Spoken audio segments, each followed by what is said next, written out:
ਬੱਚਿਓ ਅੱਜ ਦੇ ਐਮਏ ਫਸਟ ਸਮੈਸਟਰ ਦੇ ਇਸ ਲੈਕਚਰ ਦੇ ਵਿੱਚ ਤੁਹਾਡਾ ਸਵਾਗਤ ਹੈ। ਅਸੀਂ ਲਾਸਟ ਲੈਕਚਰ ਦੇ ਵਿੱਚ ਪ੍ਰਭਾਵ ਦੇ ਰੂਪ ਦੇ ਵਿੱਚ ਸ਼ਕਤੀ ਵਾਲਾ ਕੁਐਸਚਨ ਹੈ ਉਹ ਲਿਖਿਆ ਸੀਗਾ ਤੇ ਅੱਜ ਦੇ ਲੈਕਚਰ ਦੇ ਵਿੱਚ ਮੈਂ ਤੁਹਾਨੂੰ ਇੱਕ ਹੋਰ ਕੁਐਸਚਨ ਸਮਝਾਇਆ ਸੀਗਾ ਸ਼ੋਸ਼ਣ ਦੇ ਰੂਪ ਦੇ ਵਿੱਚ। ਅੱਜ ਅਸੀਂ ਉਹਦੇ ਉੱਤੇ ਚਰਚਾ ਵੇਲੇ ਕਰ ਚੁੱਕੇ ਹਾਂ। ਅੱਜ ਅਸੀਂ ਇਹ ਕੁਐਸਚਨ ਜਿਹੜਾ ਹੈ ਦਿਖਾਵਾਂਗੇ। ਜਦੋਂ ਅਸੀਂ ਗੱਲ ਕਰਦੇ ਹਾਂ शोषण एक्सप्लॉयटेशन एक्सप्लॉयटेशन की होंगी शोषण की होंगे जो एक व्यक्ति दूसरे व्यक्ति के नाल शोषण करता है या एक व्यक्ति जड़ा है दूसरे। हाँ जी, मैं गल कर रहा सीगा कि पावर की गल हो रही सी या शोषण की गल हो रही सी। ਹੁਣ ਸ਼ੋਸ਼ਣ ਜਿਹੜਾ ਹੈਗਾ ਜਾਤ ਦੇ ਆਧਾਰ ਤੇ ਹੋ ਸਕਦਾ ਹੈ, ਸ਼ੋਸ਼ਣ ਜਿਹੜਾ ਵਰਗ ਦੇ ਆਧਾਰ ਤੇ ਹੋ ਸਕਦਾ ਹੈ, ਸ਼ੋਸ਼ਣ ਜਿਹੜਾ ਨਸਲ ਦੇ ਆਧਾਰ ਤੇ ਹੋ ਸਕਦਾ ਹੈ, ਸ਼ੋਸ਼ਣ ਜਿਹੜਾ ਹੋਰ ਕਈ ਆਧਾਰਾਂ ਉੱਤੇ ਵੀ ਜਿਹੜਾ ਹੈ ਹੋ ਸਕਦਾ ਹੈ। ਸੋ ਇੱਥੇ ਆਪਾਂ ਜਿਹੜੇ ਸ਼ੋਸ਼ਣ ਦੀ ਗੱਲ ਕਰਨੀ ਹੈ, ਅਸੀਂ ਸ਼ੋਸ਼ਣ ਨੂੰ ਸ਼ਕਤੀ ਨਾਲ ਜੋੜਨਾ ਜਾਂ ਸ਼ੋਸ਼ਣ ਦੇ ਰੂਪ ਦੇ ਵਿੱਚ ਜਾਂ ਜਿਹੜੀ ਜਿੱਦਾਂ ਕਾਰਲ ਮਾਰਕਸ ਸੀਗਾ ਜਾਂ ਐਂਜਲਸ ਸੀਗਾ ਉਹਨੇ ਗੱਲ ਕੀਤੀ ਕਿ ਇੱਕ ਵਰਗ ਜਿਹੜਾ ਹੈ ਦੂਸਰੇ ਵਰਗ ਦਾ ਜਿਹੜਾ ਹੈਗਾ ਸ਼ੋਸ਼ਣ ਕਰਦਾ ਹੈ। ਇਸ ਕਰਕੇ ਜਿਹੜਾ ਵਰਗ ਜਿਹੜਾ ਸ਼ਕਤੀਸ਼ਾਲੀ ਵਰਗ ਹੁੰਦਾ ਹੈ ਉਹ ਗੈਰ ਸ਼ਕਤੀਸ਼ਾਲੀ ਵਰਗ ਦਾ ਜਿਹੜਾ ਹੈ ਸ਼ੋਸ਼ਣ ਕਰਦਾ ਹੈ। ਸੋ ਜਿਹੜਾ ਗੈਰ ਸ਼ਕਤੀਸ਼ਾਲੀ ਵਰਗ ਹੈਗਾ ਉਹਦਾ ਸ਼ੋਸ਼ਣ ਜਿਹੜਾ ਹੈ ਬਹੁਤ ਜਿਹੜਾ ਹੈ ਮਹੱਤਵਪੂਰਨ ਹੈ, ਕਿਉਂਕਿ ਗੈਰ ਸ਼ਕਤੀਸ਼ਾਲੀ ਉੱਤੇ ਉਹ ਤਸ਼ੱਦਦ ਸਹਿ ਰਿਹਾ ਹੈ, ਉਹਦਾ ਸ਼ੋਸ਼ਣ ਹੋ ਰਿਹਾ ਹੈ, ਉਹ ਜਿਹੜਾ ਹੈਗਾ ਇਸ ਸਾਰੀ ਚੀਜ਼ ਨੂੰ ਵੇਖ ਰਿਹਾ ਜਾਂ ਸਹਿ ਰਿਹਾ। ਸੋ ਕਹਿਣ ਦਾ ਮਤਲਬ ਇਹ ਹੈ ਕਿ ਇਹ ਜਿਹੜੀਆਂ ਸਾਰੀਆਂ ਚੀਜ਼ਾਂ ਹੈਗੀਆਂ ਉਹੀ ਸ਼ਕਤੀ ਦਾ ਆਧਾਰ ਬਣਦੀਆਂ। ਡੋਮੀਨੇਸ਼ਨ ਸ਼ਕਤੀ ਦਾ ਆਧਾਰ ਬਣਦੀ ਹੈ, ਠੀਕ ਹੈ ਜੀ। ਫਿਰ ਐਕਸਪਲॉयटेशन ਸ਼ਕਤੀ ਦਾ ਆਧਾਰ ਬਣਦੀ ਹੈ। ਫਿਰ ਜਿਹੜੀ ਨੌਲੇਜ ਹੈ ਜਾਂ ਸਿੱਖਿਆ ਹੈ ਜਾਂ ਜਿਹੜਾ ਗਿਆਨ ਹੈ ਉਹ ਵੀ ਜਿਹੜਾ ਹੈ ਸ਼ਕਤੀ ਦਾ ਆਧਾਰ ਬਣਦਾ, ਠੀਕ ਹੈ ਜੀ। ਹੁਣ ਇੱਥੇ ਅਸੀਂ ਕਾਰਲ ਮਾਰਕਸ ਤੇ ਐਂਜਲਸ ਨੇ ਜਿਹੜੀ ਗੱਲ ਕੀਤੀ ਹੈ ਵਰਗ ਸੰਘਰਸ਼ ਦੀ ਜਿਹੜੀ ਗੱਲ ਕੀਤੀ ਹੈਗੀ ਹੈ, ਮੈਂ ਤੁਹਾਨੂੰ ਦੱਸ ਰਿਹਾ ਪਾਵਰ ਹੋ ਗਈ ਜਿੱਦਾਂ ਡੋਮੀਨੇਸ਼ਨ ਹੋ ਗਈ, ਐਕਸਪਲॉयटेशन ਹੋ ਗਈ, ਇਹਦੇ ਆਧਾਰ ਉੱਤੇ ਜਿਹੜਾ ਹੈ ਸ਼ਕਤੀ ਦੇ ਵੱਖ-ਵੱਖ ਜਿਹੜੇ ਵਿਚਾਰਕ ਹੈ ਉਹਨਾਂ ਨੇ ਆਪਣੇ ਜਿਹੜੇ ਵੱਖ-ਵੱਖ ਜਿਹੜੇ ਹੈ ਵਿਚਾਰ ਦਿੱਤੇ ਹੈ। ਹੁਣ ਇਹ ਜਿਹੜਾ ਵਿਚਾਰ ਹੈਗਾ ਸ਼ੋਸ਼ਣ ਦੇ ਰੂਪ ਦੇ ਵਿੱਚ ਸ਼ਕਤੀ, ਇਹਦਾ ਵਰਣਨ ਕਾਰਲ ਮਾਰਕਸ ਨੇ ਔਰ ਜਿਹੜਾ ਫੈਡਰਿਕ ਐਂਜਲਸ ਸੀਗਾ ਜਾਂ ਸਟੈਲਿਨ ਸੀਗਾ ਜਾਂ ਲੈਨਿਨ ਸੀਗਾ ਉਹਨਾਂ ਨੇ ਕੀਤਾ। ਉਹਨਾਂ ਦਾ ਇਹ ਮੰਨਣਾ ਸੀਗਾ ਕਿ ਜਿਹੜੀ ਸ਼ਕਤੀ ਹੈ ਉਹ ਸ਼ਕਤੀਸ਼ਾਲੀ ਵਰਗ ਕੋਲ ਹੁੰਦੀ, ਜਿਹਦੇ ਕੋਲ ਆਰਥਿਕ ਸੰਸਾਧਨਾਂ ਉੱਤੇ ਨਿਯੰਤਰਣ ਹੈ ਉਹਦੇ ਕੋਲ ਹੀ ਰਾਜਨੀਤਿਕ ਸ਼ਕਤੀ ਹੈ ਔਰ ਉਹੀ ਜਿਹੜਾ ਹੈ ਸੋਸਾਇਟੀ ਚ ਸਮਾਜ ਪੋਲੀਟੀਕਲ ਸਟਰਕਚਰ ਦੇ ਵਿੱਚ ਉਹੀ ਜਿਹੜਾ ਬੰਦਾ ਹੈਗਾ ਡੋਮੀਨੇਟ ਜਿਹੜਾ ਹੈ ਉਹ ਕਰਦਾ। ਸੋ ਕਹਿਣ ਦਾ ਮਤਲਬ ਇਹ ਹੈ ਕਿ ਇਹ ਜਿਹੜੀ ਸਾਰੀ ਵਿਵਸਥਾ ਹੈਗੀ ਹੈ ਉਹਨੇ ਜਿਹੜਾ ਹੈਗਾ। ਹੁਣ ਅੱਜ ਅਸੀਂ ਇਹ ਜਿਹੜਾ ਕੁਐਸਚਨ ਹੈਗਾ ਥੋੜਾ ਜਿਹਾ ਇਹਨੂੰ ਲਿਖਾਂਗੇ। ਤੁਸੀਂ ਲਿਖੋ ਕਾਰਲ ਮਾਰਕਸ ਅਤੇ ਫਰੈਡਰਿਕ ਐਂਜਲਸ। ਕਾਰਲ ਮਾਰਕਸ ਅਤੇ ਫਰੈਡਰਿਕ ਐਂਜਲਸ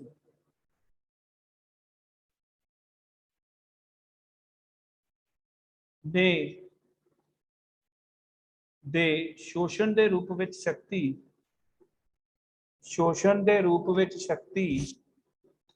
ਦੀ ਵਿਆਖਿਆ ਕਰੋ।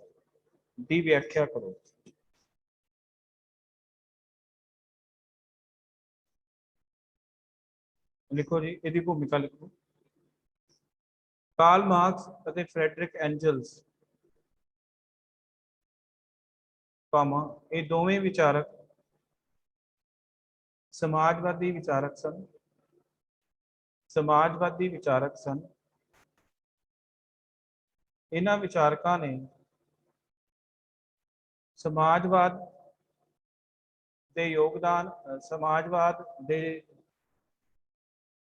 ਦੀ ਵਿਚਾਰਧਾਰਾ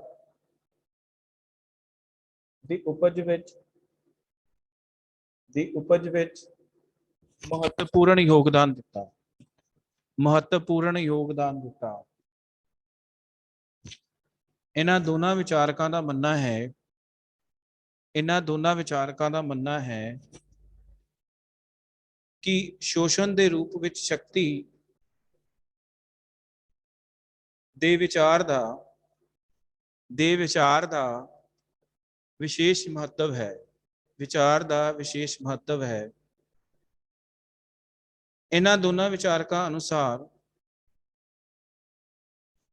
शक्ति हमेशा समाज अते राजनीतिक व्यवस्था विच शक्ति हमेशा समाज अते राजनीतिक व्यवस्था विच उस वर्ग व्यक्ति या समूह कोल हुंदी है, उस वर्ग व्यक्ति या समूह कोल हुंदी है जिहदे कोल आर्थिक संसाधना उत्ते वर्चस्व हुंदा है, जिहदे कोल आर्थिक संसाधना उत्ते वर्चस्व हुंदा है। वो शक्तिशाली व्यक्ति वो शक्तिशाली व्यक्ति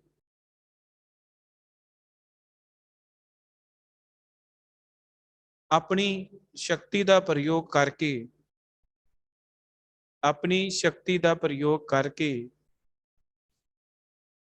दूसरे व्यक्तियों नूं काम करन लई मजबूर होना पैंदा है। काम करन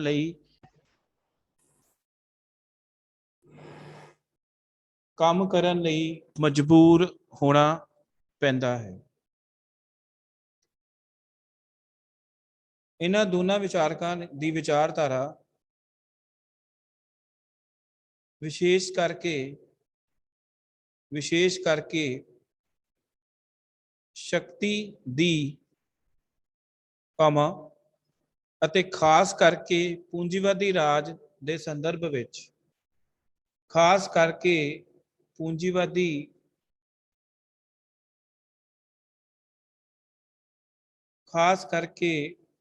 पूंजीवादी राज के संदर्भ विच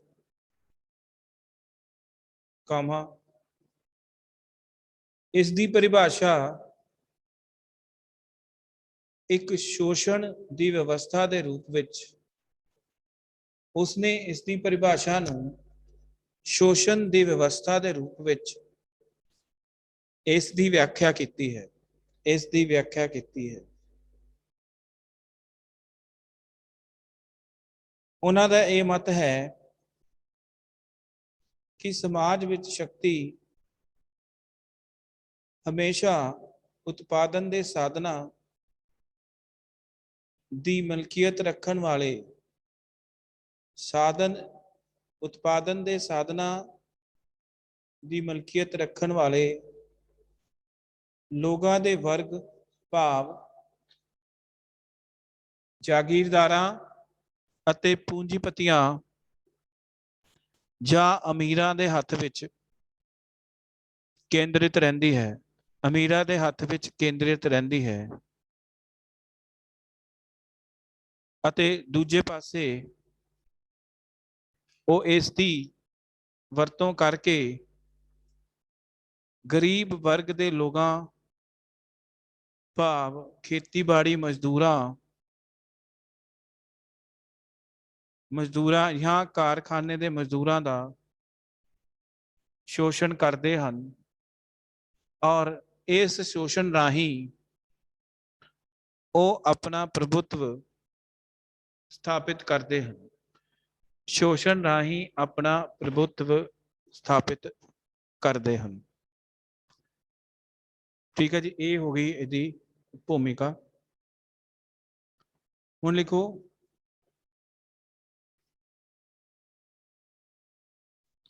हैडिंग दो शोषण के रूप विच शक्ति दा विचार। शोषण के रूप विच शक्ति दा विचार।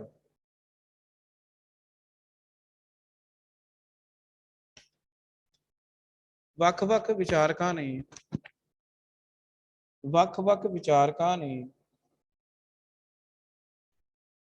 शक्ति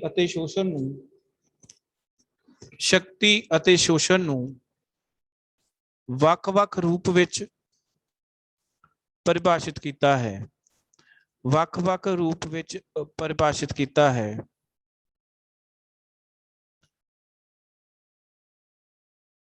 आम या साधारण भाषा विच शक्ति व्यक्ति दी ਇਹੋ ਜਿਹੀ ਯੋਗਤਾ ਹੁੰਦੀ ਹੈ, ਸ਼ਕਤੀ ਵਿਅਕਤੀ ਦੀ ਇਹੋ ਜਿਹੀ ਯੋਗਤਾ ਹੁੰਦੀ ਹੈ ਜਿਸ ਰਾਹੀਂ ਇੱਕ ਵਿਅਕਤੀ ਦੂਸਰੇ ਵਿਅਕਤੀ ਕੋਲੋਂ ਆਪਣੀ ਗੱਲ ਮਨਵਾਉਂਦਾ ਹੈ ਜਾਂ ਉਸ ਦੇ ਵਿਵਹਾਰ ਨੂੰ ਪਰਿਵਰਤਿਤ ਕਰਦਾ ਹੈ, ਪਰਿਵਰਤਿਤ ਕਰਦਾ ਹੈ। ਹੁਣ ਲਿਖੋ, ਪੈਰਾਗ੍ਰਾਫ ਚੇਂਜ ਕਰ ਲਓ। ਸਾਧਾਰਨ ਸ਼ਬਦਾਂ ਵਿੱਚ ਸ਼ੋਸ਼ਣ ਵਿਅਕਤੀ ਦੀ ਇਹੋ ਜਿਹੀ ਮਨੋਸਥਿਤੀ, ਵਿਅਕਤੀ ਦੀ ਇਹੋ ਜਿਹੀ ਮਨੋਸਥਿਤੀ ਹੁੰਦੀ ਹੈ ਜਿਸ ਰਾਹੀਂ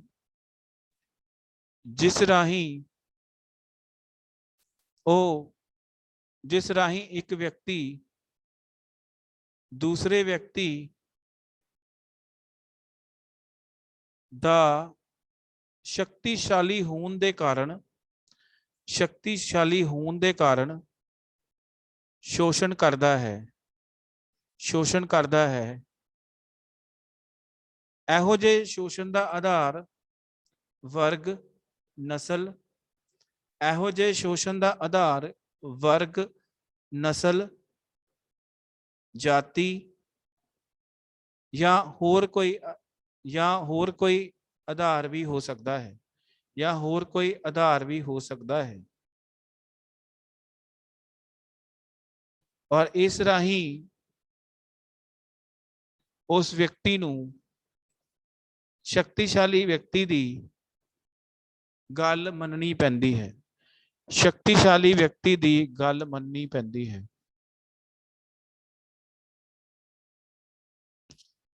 ठीक है जी, इत्थे तक मैनूं उम्मीद है तुसीं जिहड़ा हैगा लिख लिया होगा। हुण असीं अगला हैडिंग देना है, इहदे विच एक तुहानूं मैं शक्ति दी जिहड़ी है परिभाषा जिहड़ी है लिखवा दिंदा।